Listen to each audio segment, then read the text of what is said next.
Game Connect.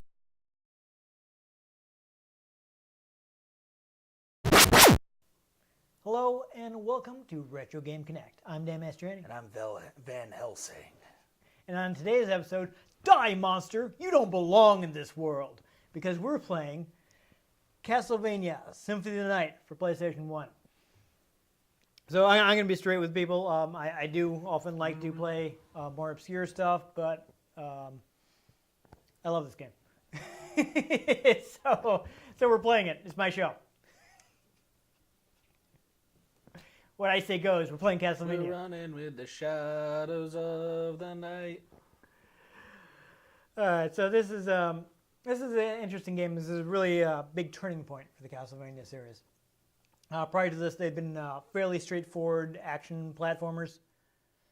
Where you have a linear progression from point A to point B, kill everything in your way, move on to the next stage. Yeah.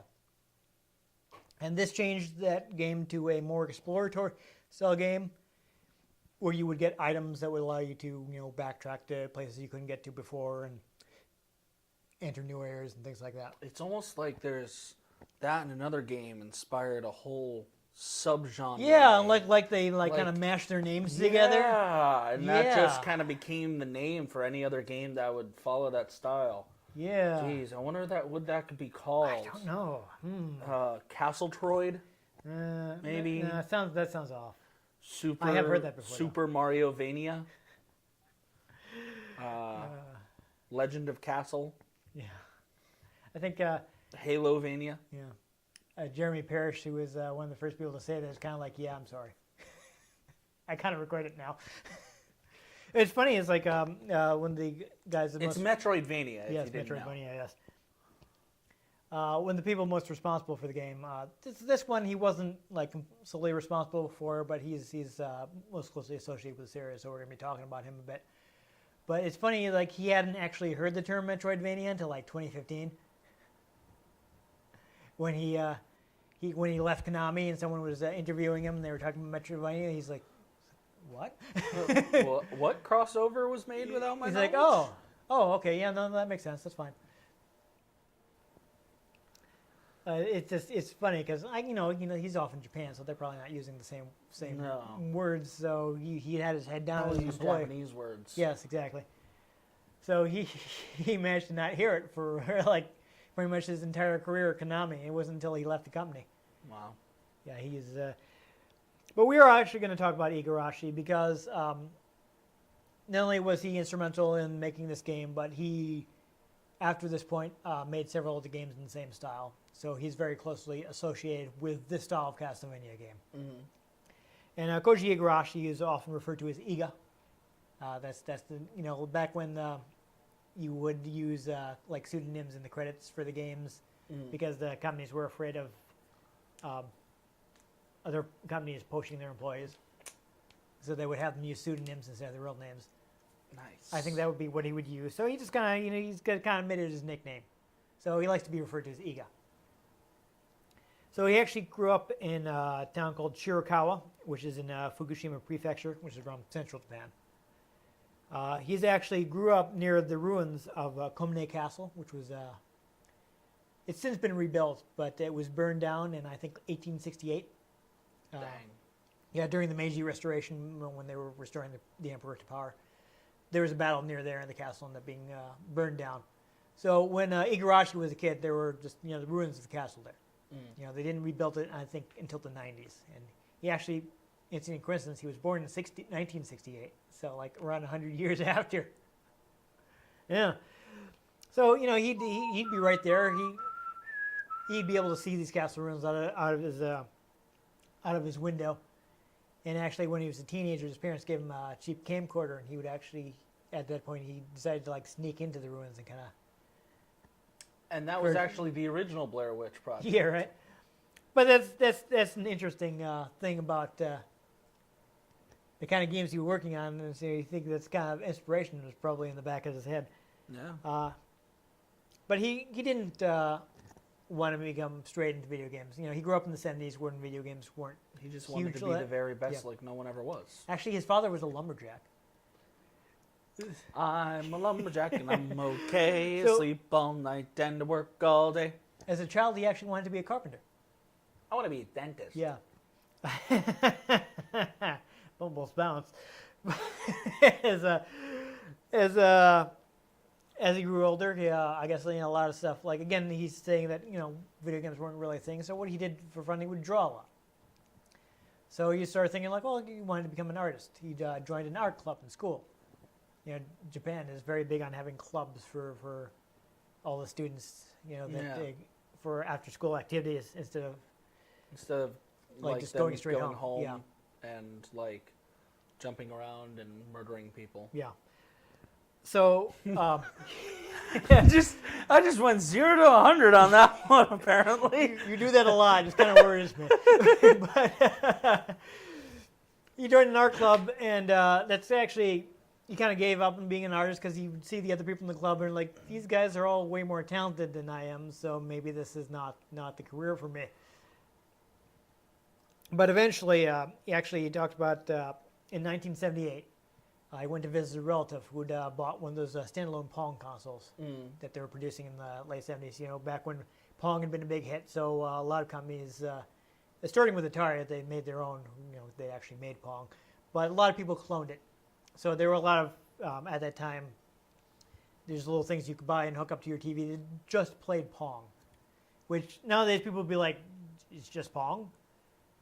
But back when the very idea of having something you could hook up to your TV to play a game was new, it's pretty impressive to buy something that just plays Pong.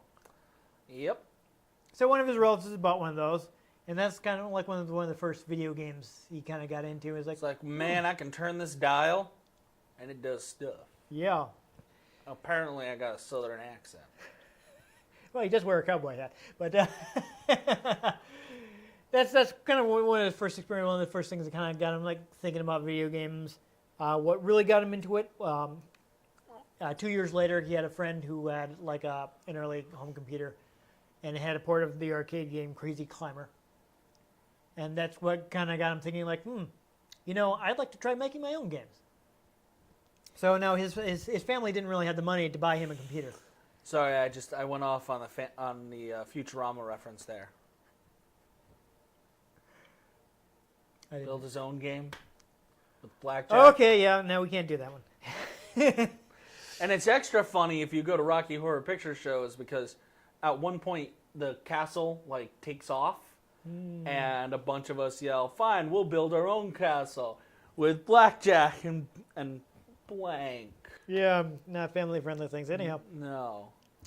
So he couldn't afford to buy his own computer. So basically, I don't know if it was the same friend, but he would go between like a friend's computer and a computer they had at a local electronics shop, as this display model. And he would work on those. He actually he would read magazines at the time. I feel like I've talked about before how they used to be able to buy magazines with like listings of basic programs that you could just type into your computer. But I'd say I don't remember you saying that on this show, but I'll admit I don't remember what I say on this show. Yeah. But it used to be a thing that you buy a magazine, it would have the programs in them, and you would type them in yourself. And he basically, he would read magazines like this, and he taught himself BASIC, which is the basic programming language, which I have the acronym in one of our other episodes, and I don't want to look it up again. Not bocce. No. So he taught himself BASIC, and he would actually write these simple programs and kind of leave them for other people to play. Apparently, he was actually really good at math, and he soon kind of got frustrated with the limitations of BASIC. BASIC again is designed to be something that's easy to work with for people, but that kind of means it's almost like it's basic. Yes, exactly. That means it's there's a lot of translation that has to go from the computer, so there's a lot of inefficiency in the language. And you don't have a protocol droid to do it for you. No, exactly. So since he, again, I feel like this is a story that's repeated a lot by a lot of people who got into programming in the early 80s. He decided to learn assembly language, which is basically as far as close as you can get to the computer, and still be able to read it without trying to be processing zeros and ones yourself, which is kind of insane.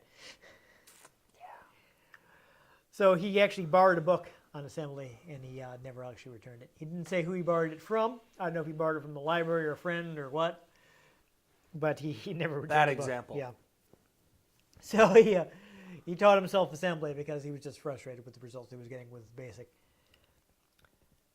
So that's basically how he learned programming. An interesting thing is when he was in college, I guess he visited a CG company called Graphica, which is no longer around, but at the time, I guess, he took a tour, he talked to some people, and apparently they considered an interview, and they sent up a job offer, which would normally be whatever, they sent you a job offer, but like in Japan at the time, it's kind of customary that if a company gives you a formal job offer, you accept that job offer. You formally accept. Yeah, basically it's like, you're a college student, you got a job offer, you take that job.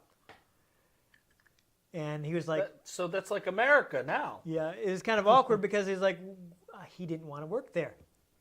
So he actually got like an argument with the HR department to get them to rescind the offer so he wouldn't have to work for them. Oh my God. And then he took the next offer he got, which was from Konami. There you go. Yeah. Konami. Yeah, so it's a funny story. He was actually saying apparently he didn't have enough college credits at the time, so he had to end up having to spend another year in college and work part-time at Konami before he could get the full-time job. But he got a full-time job in 1990.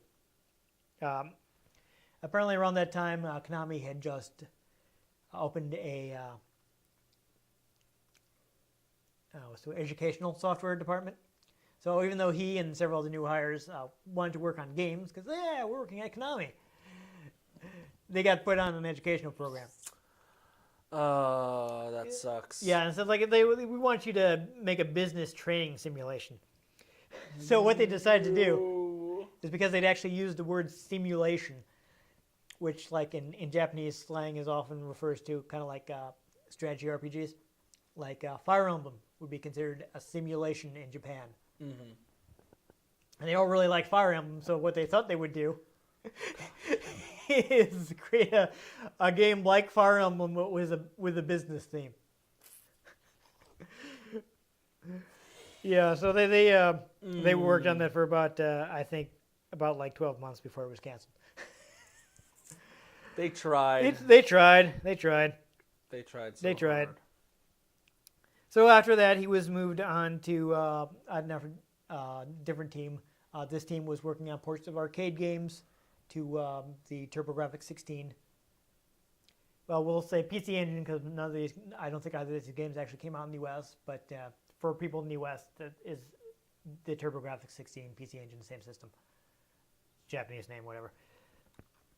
So he was actually working on tools for the ports of the game. The first game released was Daytona Twinbee in the Twinbee series, which is not as well known as some of Konami's other shooters. But he also worked on a port of Gradius 2. And after that, he was moved to another new team, which was working on a game called Tokimeki Memorial. Now, Tokimeki Memorial is actually a pretty famous game because it is one of, if not the first, dating sims. Oh, which is like a whole genre in Japan. It's like basically you play this character, and there are various girls that you can try to get into relationships with, and you have to try to win the game. You have to start dating. I think you have to get a girl to like confess that she's fallen for you by a certain time, at like the end of the semester or something. That's just such a weird. Yeah. Oh, that's a weird genre. Yeah, but it's a whole thing, and that was one of the first ones, and it's very influential. It's weird. It was a big moneymaker for Konami. So the weird thing is, like, even though he's a programmer, they told him to write the story. He's like, here's the story: 001111 Yeah, 0011010111. So he did manage to do it. Apparently, like at the time, he was dating one of his coworkers. Apparently, it went well because he later married her. But she was working in an adjacent office, and she was actually working on Castlevania: Rondo of Blood, which is also for the TurboGrafx. But unfortunately, TurboGrafx CD game that unfortunately never came out in America, and is now kind of rare and expensive, though you can't get it on Virtual Console. And he was actually a fan of Castlevania, But she actually helped him out a lot. You know, she gave him like tips on what kind of stuff he can do. Because I guess she was probably more interested in like romance than he was. She actually would take him to like clothes boutiques and kind of help him, give him ideas for like dates that the characters might go on. So, you know, yeah, and like when he was just getting like too frustrated with it because like, oh God, all this mushy stuff, I can't stand it. He would actually like sneak into the office and play builds of Rondo. Oh my God. It's funny, he actually has like a special thanks in the credits for that game. God. Even though he didn't technically work on it. That's hilarious. Yeah. But Tokimeki Memorial, as I said, it's hugely influential. It was a huge hit.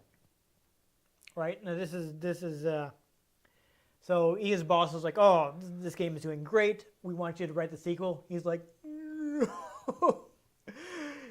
He's like, please, I swear, I can't think of anything else. I don't know where to take a sequel. I have no ideas. I put everything I could think of into the first game. I don't know where else I could possibly take this. He's like, well, work up some storyboards. Like, I literally have no ideas. I can't do it. I'm sorry. Please don't make me write more Tokimeki Memorial.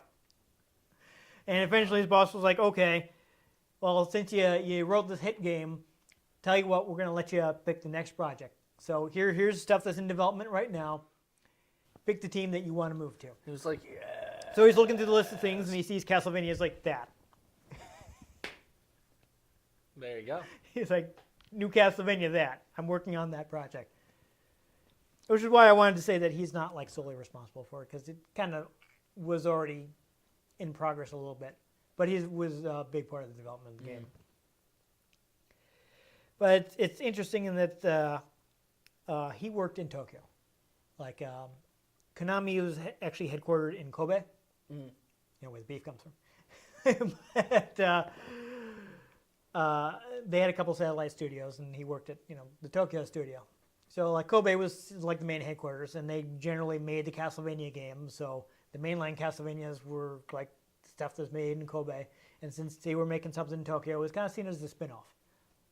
I remember actually, I wasn't able to find it again, but I remember seeing an interview with him where he was saying, like, yeah, theirs was seen as a spin-off in the future of the series when it was the N64 games that were in 3D. Not so much, but... yeah, I can definitely But that was the thinking at the time. That the ones I've heard of are Symphony of the Night. Yeah, exactly. But, the thinking at the time is, like, 3D is the future. Yeah, this future. This is where the series is going to be headed. And you guys are making the spin-off, so whatever, have some fun, do what you want. So they actually had a lot of freedom to kind of do whatever because it was seen as just like a spin-off, so it didn't really matter. Didn't care. Yeah, so a couple of things that we're thinking is one, games were often traded in pretty quickly in Japan. Japan doesn't have rentals. I don't know if this is still the case, but like in the 80s, at least in the 80s and 90s, like video game rental was actually illegal.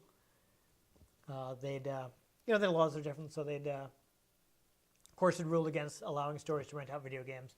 So basically, you had to buy your video games, and what they kind of led to is a system where if you traded the game in right away, you get a really high trade-in price, like very close to what you paid for the game. So what a lot of people would do is they would blow through the game as fast as possible and trade it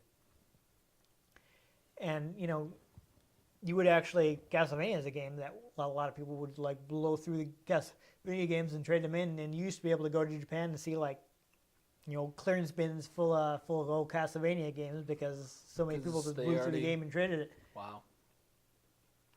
Castlevania was actually never as popular in Japan as it was in America.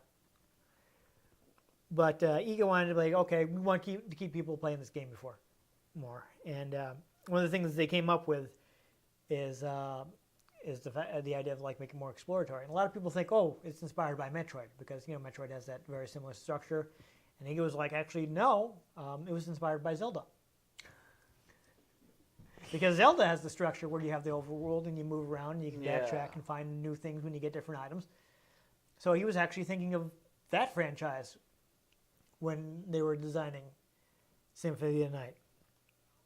And Symphony Night also has like something light RPG system in that you have stats and you can level up, and he kind of felt like that was a way to make it more worthwhile to do all the backtracking, because like if you go off to a dead end or something there, you don't feel like you wasted your time because you killed some stuff and got some experience. And maybe a fancy item. Exactly, that's another thing they did to make it feel more rewarding. It's like, oh, this is a dead end. This doesn't actually progress me in the game, but hey, I got a new piece of armor. It'll help out my character. And so it was worthwhile. matters. Yes, exactly. So that's something they did. They had a couple of precepts, things they wanted to change. Is like number one thing they wanted to change is no death pits. No what? No falling in a pit and dying instantly. Ah. They want to get rid of instant deaths. So like he was saying, like the team was especially, they just hated like falling into pits and dying. Yeah. So that was out. None of that in Symphony of the Night. Those are always annoying. It's a major feature in like older Castlevania games. It's a major feature in still 3D platformers. Yeah. So they wanted to make sure there was none of that. So plainly remove that. Another thing is since you're not just going from left to right anymore, you can move in all directions. They decided to kind of move the character to the center of the screen, right? The screen is centered around your character. Mm-hmm. But because of that, they felt it was kind of awkward for him to be swinging whip, because the whip is pretty long range. Yeah. So you'd be kind of going to the edge of the screen a lot. So they're like, okay, well, whips out. No more whips. Whip it good. Yep, no whipping. So, they came up like, okay, we're going to have a character that uses weapons other than whips. Right, so they thought, well, here's also be interesting. Let's have someone whose abilities can grow and change. Because they had thought of the RPG system. And they thought it'd be interesting to have a character that could transform. So, but they still wanted to keep it connected to the old school Castlevania. So they thought, hey, Castlevania 3, which, by the way, is Iga's favorite, had the Son of Dracula, Alucard. And yes, that's just Dracula spelled backwards. Yeah, it is. Yeah. So they brought him back, because, in that game he can turn into a bat. So, so now instead of a Belmont, you're playing as Alucard. And they also thought it was a chance to, like, since the Belmonts had kind of become, their image had been more toward, like, the macho, muscly guys, here's a chance to have somebody that's, like, more slim and stylish. Interesting. Yeah. So they gave them a chance to do that. They wanted to have, like, a new visual style. So an interesting thing they did is, like, for the illustrator of the game, is what they did is they would, like, go to bookstores, right? And they look at the book covers, and they would buy the ones they liked. And they would do research on, like, oh, okay, who drew this? Mm-hmm. And in that way, they found Ayami Kojima, who has been, like, again, was someone that was ended up being really associated with the series, because she did the illustrations for the game, and she's got this, her style was very influential on the look of the game. Because, she has these involved, like, gothic prints and all that. So other than that, they tried to, they used lots of references for the weapons. They tried to include stuff that wasn't in Castlevania. I think one of the developers was saying they felt like they had a good variety, because everyone, who was on the team kind of had, like, a different favorite weapon. Mm-hmm. So, like, everything kind of got represented, because everyone, or I should say, different type of weapon. Maybe somebody would like broadswords, somebody else like rapiers. So, in that way, they made sure everything got in. Though they did end up with, like, some developers had their favorite weapons, and they ended up being, like, really overpowered. This is interesting. This is something I hadn't known. But this game has both, like, the standard sub weapons that you have in Castlevania games. I don't know if you remember when we played Bloodlines. You pick up, like, the axes and the holy water and all that. And Alucard can use that. But he also has, like, a handful of magic spells. Interesting. And at one point they wanted it to be like an alignment system. So if you use more of the sub weapons, you'd move more toward, like, the holy alignment. If you use more of the light side and dark side. The magic, you move toward the dark side. Because the magic was like Dracula's power, and the sub weapons were like holy power that vampire hunters used, that he gave them the ability to use from, like, since Alucard's only a half vampire. Interesting. Yeah. But they cut that very early. Other than that, their dialogue was going to be more involved at one point, but they felt like it was kind of breaking up the flow of the game, so they cut a lot of it. Apparently there were supposed to be more characters in it, including Elizabeth Bathory, and I'm not sure how to... my French is terrible, but it's Giles de Reyes? Do you know how to say this guy's name?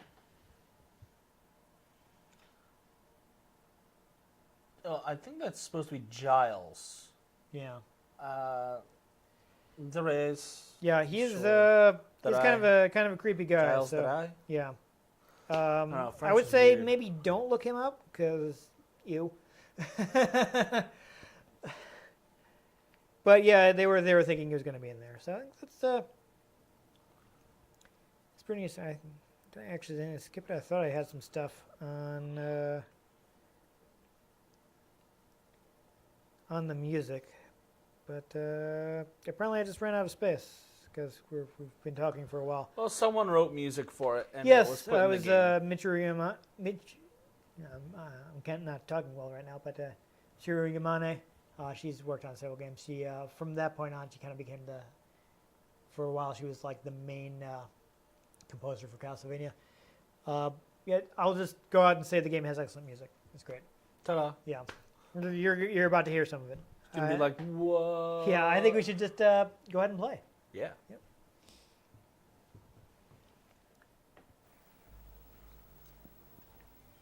All right, so I do have my save for this in case of emergencies or if we finish a little early and we want to show off some late game stuff. But it shouldn't be a problem. I've played this game a lot. I can at the very least avoid dying at the beginning of the game. PlayStation. Yes. The anxiety of looking at that screen. Will it load? It's okay. We have the tiny PS1 that's just not as prone to failure as the original. You don't have to put it on its side. Symphony of the Night. Alright, so the shadows of the night. we're gonna do Baby, take my this. hand, we'll be alright. So all of this type is like a modern metal band name because you can barely read it. Yeah. Use So it. yeah, there's my save. 195.1, huh? I think I may actually have to do a little more into the castle for the best ending, but never mind. Dang. New game. I don't know if it's actually going to save, but whatever. I can always delete it later. I must restrain myself from playing through this game again. It's actually bad. I bought the the Castlevania Dracula X Chronicles on PSP, which has a remake of Rondo of Blood, the original version of Rondo of Blood, and Symphony of the Night. And instead of finishing the remake of Rondo of Blood, which I had never played, as soon as I unlocked Symphony, I just played that again. I just couldn't help myself. Wow. And that's bad because, it's like, yeah, I'm going to finally get to play Rondo of Blood. It's supposed to be really good. It's not even that I wasn't liking the game. I was just like, ooh, Symphony. Well, maybe I'll just start up. It's like, I played through the whole game again. And we got a little, this game is not big on CG, but it has this little CG intro. I think there are like 3 movies in the whole game. This intro, there's something that happens when you unlock a big secret, and there's the ending. I wonder if I could come across a PS3 super cheap. I don't know what they cost now. I kind of want to play the remakes of Ratchet and Clank. They did. So this says Final Stage Bloodlines. Remastered. That's a little weird because this is actually the final stage of Rondo of Blood. I don't know if there was like a translation thing, if they felt it was nothing out there. So you actually get to play as Richter with all the various abilities he had in Rondo of Blood. You can't actually lose, but the better you do, I'm not going to pick that up because it actually lowers my stats. But the better you do, the better that Alucard's stats will be. So I'm gonna see how good I can do. This is Die, monster. what I was referencing. You don't belong in this world. It was not by my hand that I This is the legendary, cheesily dubbed was intro to the game. by humans who wish to pay me by humans. Yes. You steal men's souls and I make love them your this. slaves. Perhaps the same could be said of all religions. Oh. Ah, watch out. Your soul. Mankind ill needs a I savior think we need a med kit for that burn. such as a pile of secrets. Fun fact, I Yeah, have a this- pocket med kit. Yeah, there you go. How about you? Talk, have at you. That's the famous thing. Alright, so standard Dracula battle. Awkward. I already got hit. Nice job. Yeah, right? God. Smooth move, X-Lax. I know. Wow. That dude is on fire. So if I screw this up anymore, I'm probably just going to cheese him. Yeah, see? Picking it up probably lowered my stats, but whatever, it'll be fine. Why would it lower your stats? Because, again, it's, you got to show off in this battle, and to get the best stats, basically, you have to beat Dracula without picking up any sub-weapons or taking any damage. That's so weird. Not that you're going to be, crippled if you don't, but, That's so weird. Dracula, That's your one pattern is boring and annoying. Yeah, well, he should die pretty soon. I mean, at this point, I think I am probably going to cheese him, but I didn't want to waste it on his first form, which is not that hard. I mean, I realize I've taken some hits, but, as you can see, I'm not really in any real trouble right now. No, not yet. Yeah, though I think in the interest of time, I'm going to go ahead and cheese him regardless. Once I can get him to his second form.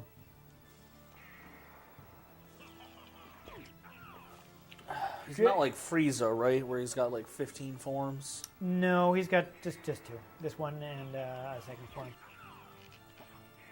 Though he's got a completely different form for the end of the game. Does that one have a hat? It does not. So what's the point? Yeah, I don't know.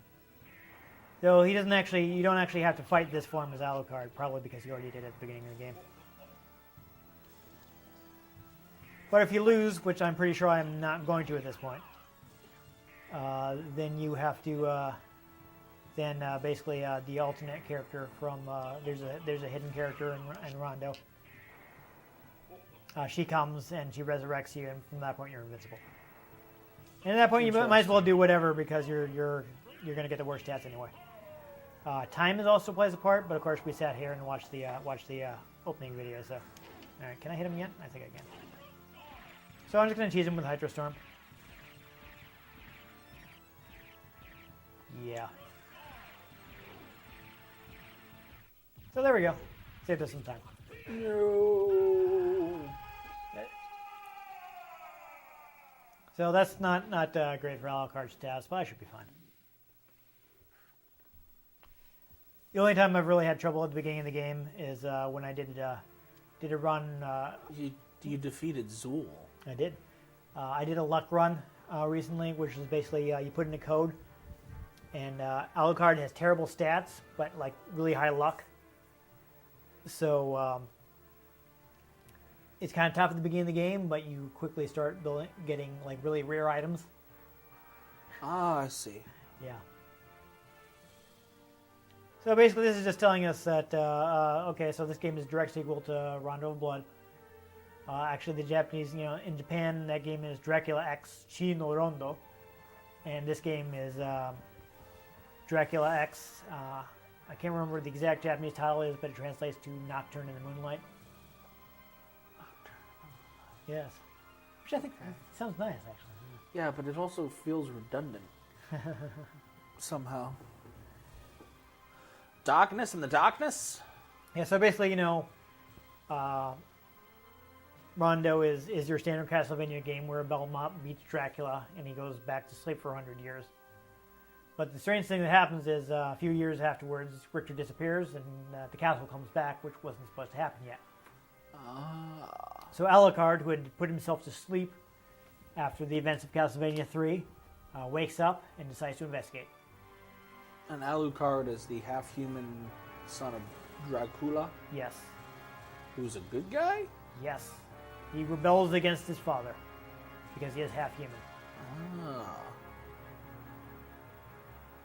But come to find out, his father's not the biggest bad guy. There's another bad guy, and he is training his father. And when he goes to face his father, he then says, "No, I will not become a vampire."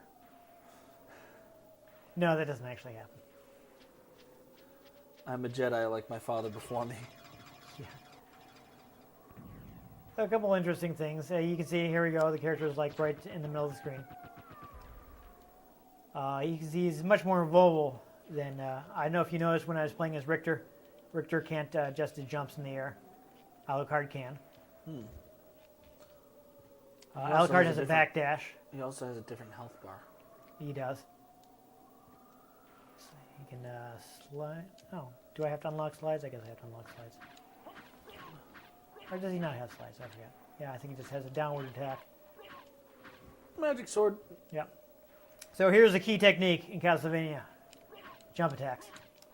As you see, if I attack while I'm standing, it makes me stop. If I jump, I can maintain my momentum. Whoa. Also, landing will kind of like cancel the recoil of your sword. So it'll allow you to do another attack right away.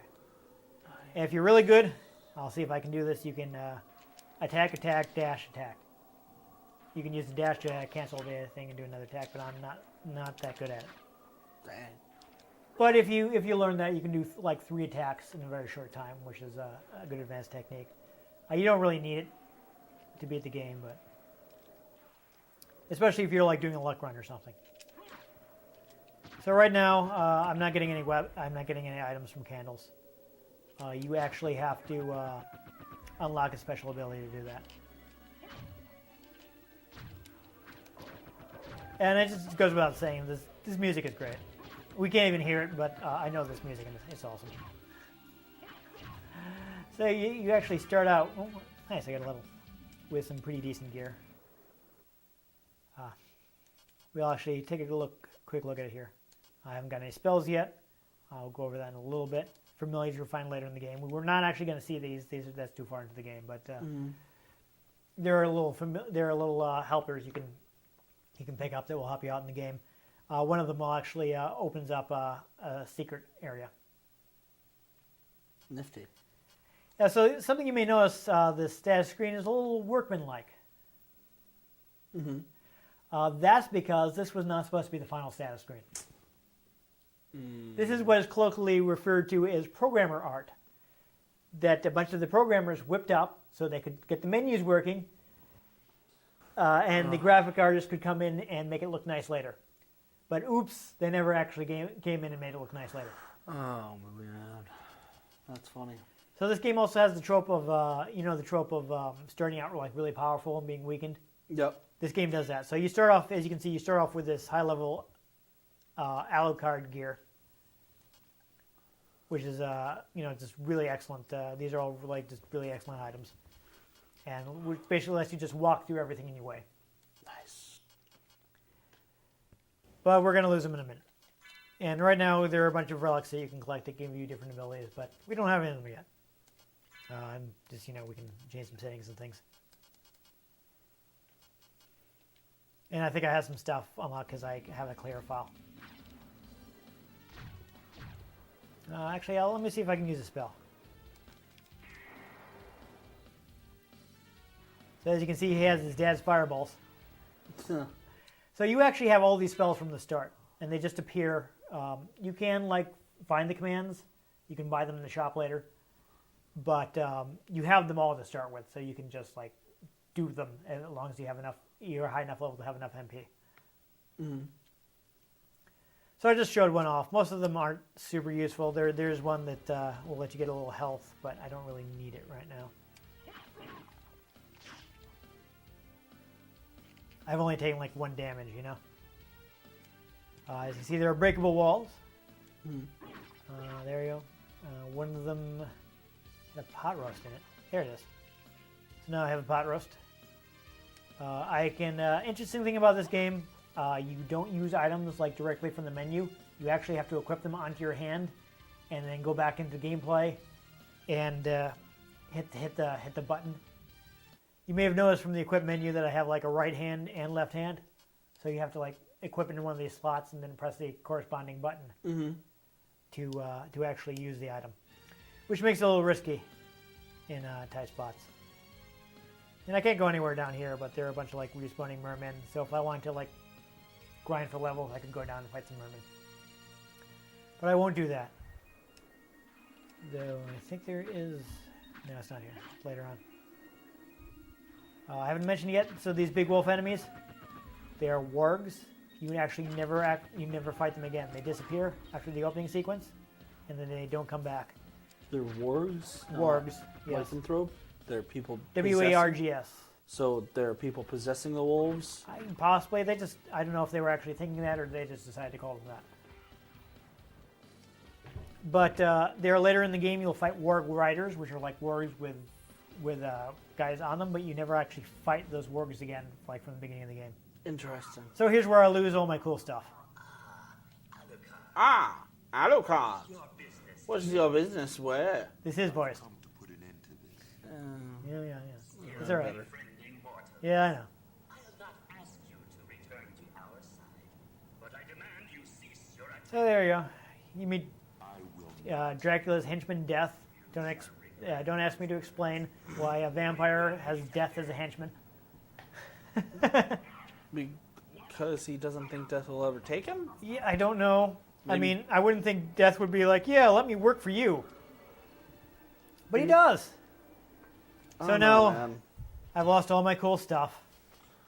So I have to punch guys. And some empty hands. yeah, I got to punch guys and see if I can get them to drop something good. I could go after that candle, but there's no point because I can't get anything out of the candles yet. So I'm going to have to fight these guys. With your fists. Yep. Punch your face. Oh, there you go. Lucky. I got a sword right away. This is the better of the swords that you can get from them. Sword. So there you go. There's an area here. Now, see, this is locked off. I can't go there just yet. But that leads to a warp that will allow me to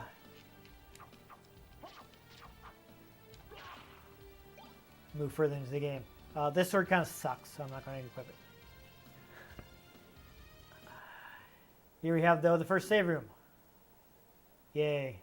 So I've refilled my health, and I could save my game, but I don't think I really need to. Oh. It didn't ask me whether I wanted to save my game. Okay. Well then. I guess we won't have to worry about me dying and having to start over. Alright, here's the first relic. The Cube of Zoe. And now, candles drop things. Oh, dang. So I can get, I don't have any weapons yet, but now I can get hearts that I need to use to set weapons. This is interesting. Do you see what it says on the top of this little archway here? Oh, no. It says CD. See, there's a little CD there in the letters CD. Ah. That's because this room is hiding loading. So, by the time I reach the end of the hallway, the next area has been loaded. That's hilarious. So this is pretty much the only place I can go right now. I gotta watch out for this guy's tossing bones at me. Gotta be careful because my my defense isn't too good at this point. You know what? Ugh. Just gonna kill that guy. Well, because I don't have any defensive items. I got a little money.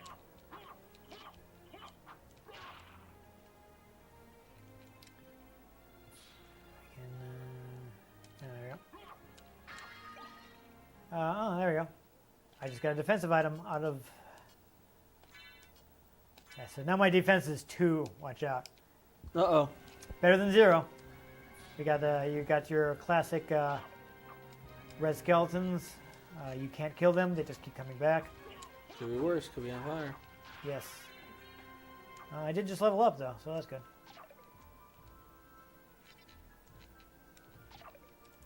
a little elevator here that I can't make use of just yet. I will go to the save room. Why not? I'm already saving, doesn't matter. There's a little bit of the 3D. 3D. Yeah, you can see the coffin's actually done with polygons. I kind of just think this while I'm just kind of wandering through this area.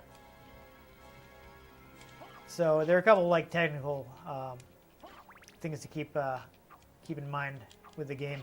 This one is like the resolution it runs at, right? It's a little lower resolution than the PlayStation is capable of a higher resolution, but by doing this lower resolution, they're able to speed up the processing of the game.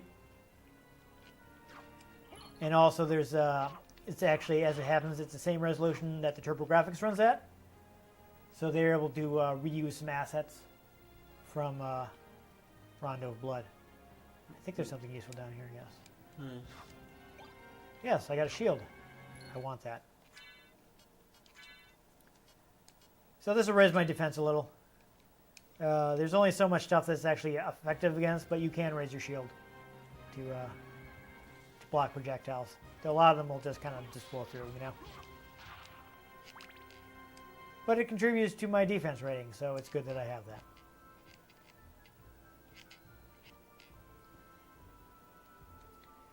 And I don't think it's here. Ah, here you go. Here's the first secret room. There's a breakable floor. You can drop down here, find some secret stuff. Life max up. Yep.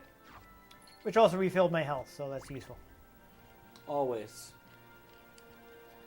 So we're going to try to at least get to the first boss, because we're not too far away from the first boss. I also got my first sub item. I have the dagger. The dagger isn't great, but I guess it's better than nothing. If nothing else, it allows me to attack from a distance. I got resist thunder, which I don't really need right now because I don't think I'm going to be fighting anybody that uses thunder, but there you go. Actually, hit the select button, boom, map. So eventually you can pick up map stuff that'll show you parts you haven't filled in, which makes it easier to find. Secret rooms can be like, you can be like, hey, there's a space there that might actually be something. Mm-hmm. So we're pretty close. These guys are a little annoying because they can actually hit you with a status effect, I think. That little acid thing they drop will poison you, if I'm remembering correctly. Boom, he died. Got a little pushable block here. Fight these axe hammers. Alright. So here's a fun little puzzle. Like, I can't get up to there, right? But if I raise the spikes, boom. Now I can get up here. And I think this will take me toward the first bosses. Or is it just a secret? Yeah, so this is one of those dead ends. But look! It has a cape. So now I can equip that cape. And get a little more defense and increase my constitution as well. I'm not actually sure what Constitution does, but yeah, you know my cape is now a different color. There's actually a cape you can get later in the game that will let you choose what color it is. So that's a fun little detail. Whatever, I don't care about that guy.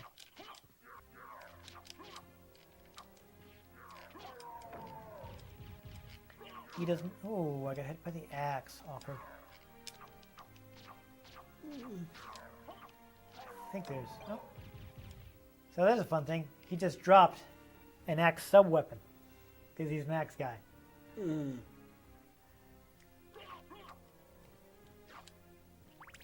Alright, let's just kind of avoid this guy. This guy's annoying. I don't want to get hit with its acid spittle there. I love how this game has just tons of little incidental animations. The little save room.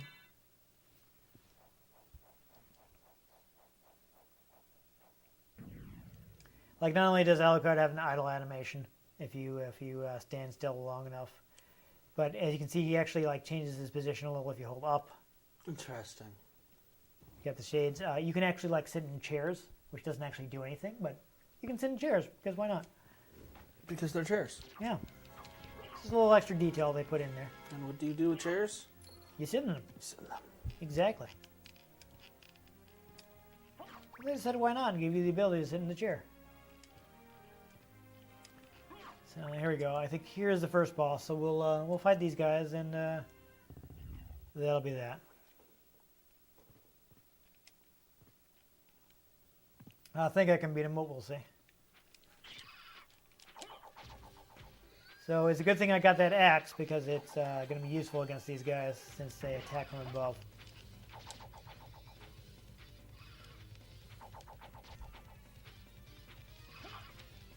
Unfortunately, they don't have health meters. Shouldn't we all? Yeah. So I don't know how close I am to killing them. It's interesting is these guys are separate in that you can actually kill them individually. So I seem to have caught this guy in a bit of a pattern. Ooh, that was a little dangerous. That's very dangerous. Oh, but I just gotta level up from being one half of the boss team. And this guy seems to have lost his weapon, so he's in a bit of trouble against me. And boom! I just beat the first bosses. Damn. And it's another different thing they decided to do with the game is that bosses give you rewards. Since the game was going to be more non-linear.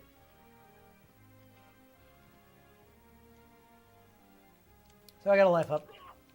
Nice. Get more life, and now I can continue on to another area. I think there's actually like a save here, and I think that will be a good place to quit. Nice. Oh, we got the bloody zombie. No, actually, no, there isn't a save here. But let me see. Where is Dark Metamorphosis? Alright. So by casting this spell, now anytime an enemy bleeds on me, I get health. Oh, wicked nice. Yeah.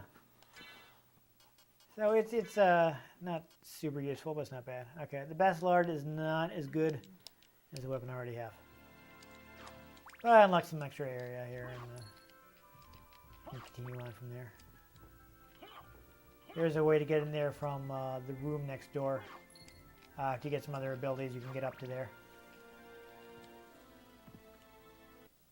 But, we fought a boss. We showed off some equipment. We've showed off some spells. The familiars are much too late in the game for us to get to them, so we're not going to worry about that. But I think that's a good showing, so we'll just stop there.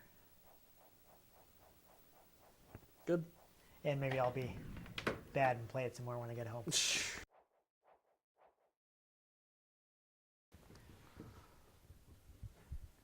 There you go. That's one of my favorite games. I love the music. It's got great art style. There's so many tiny little details in the art.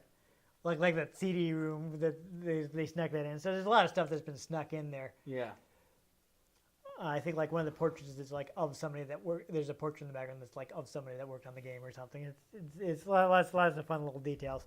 I could see how that would end up, being liked more than say their first foray into 3D because a lot of people's first foray into 3D were not good. Yeah, they're. My understanding is they're a little janky, but I actually haven't played in the any of the N64 Castlevania. So I mean, they seem like they should work. The idea seems like it should work, Yeah. but I also feel like you get the same experience by basically playing God of War. Well, it's interesting because apparently Ego was very impressed by God of War. Really? Yeah. Huh. So that's like there's a later interview with like around when the first one had come out, and he was talking about what a good game it was, and they had to try and make something as good. So unfortunately, Castlevania never really got into 3D unless you count like the ones that Mercury Steam made, which honestly were called Castlevania, but The second game is bad. The first game was fine, but doesn't really feel like a Castlevania game to me. Interesting. Yeah, I mean, from what I played the demo. I was like, yeah, this is all right, but it's kind of God of War, but with a guy with a whip. Yeah, so that's God like, and also I kind of saw the twist coming from the trailers. Yeah, you don't want that. So that's, but we won't get into that. Those games But- are and not old, so maybe people don't want us to spoil them. And then there's Warner Bros. Showing off Darkseid in the trailers. And Wonder Woman. And Wonder Woman. What were they I thinking? can see Wonder Woman.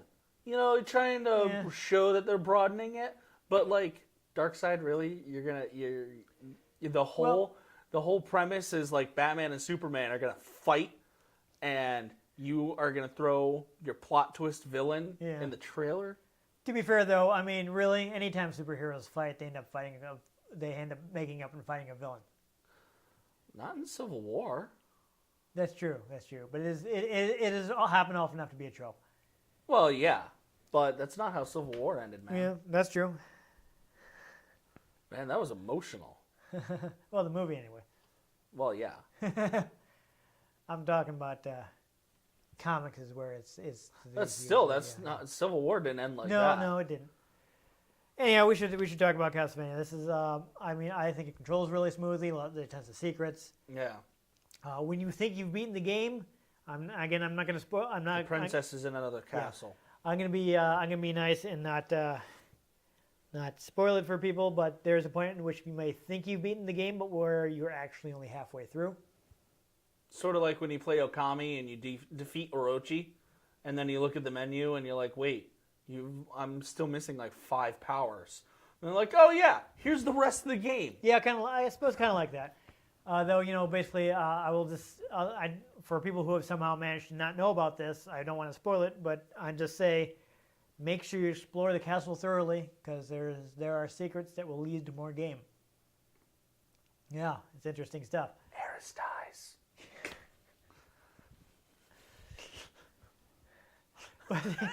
But there are lots of secrets. You know, there are lots of breakable walls and places you can't get into until you get later abilities like the double jump, and Alucard can turn to a bat. But you know, they actually go back to like Bram Stoker's Dracula. Not only can he turn to a bat, he can turn into a wolf and mist. Damn. Yeah, and those all help you get into different places. It's been a while since I've read that Dracula. Yeah, me too actually. But I listened to it on audiobook. It's really good though. yeah, but it's On tape. But there's just so much to the game. There's like a ton of gameplay. It's really smooth. Like, I mean, they would, I think, simplify the stats a little bit in later games because half of them are like, what does this even do? Yeah. It's like, do we really need like Constitution and defense? Can't we just have like a defense rating? And also like the stuff like having like a weapon in each hand that would basically disappear from later games in that style. But Yeah. it's not perfect, but you know it looks good. It sounds great. Plays well. There's a lot of content. There are a lot of fun bosses. You're always finding different stuff in the castle. There are multiple endings depending on how much of the castle you uncover. So it's just, I think it's real classic. Classic. Yeah, it did okay in the U.S. As you see, it actually got a greatest hits release. Apparently in Europe, did not do so well. A lot of people overlooked it because 2D game in 3D era, ooh. So apparently it's actually really rare in Europe. But it's been released on a lot of things since.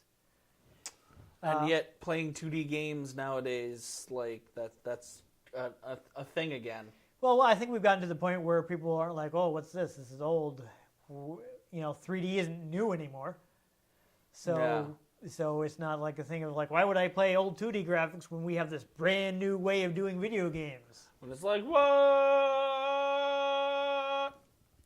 Yeah, I don't think VR is going to catch on like 3D did, though.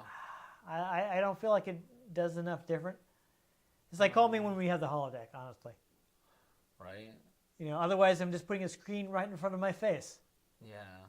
Like I can do that now. I just have to be like that.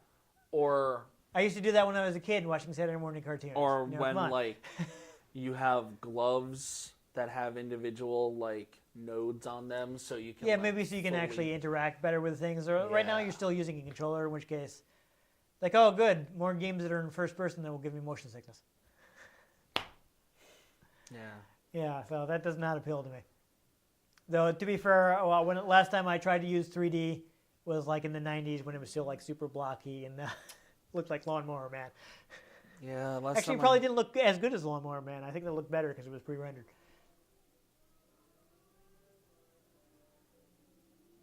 Interesting. I think these walls need better soundproofing. Yeah. I don't know if that's coming across on the microphone, but Hope it's not.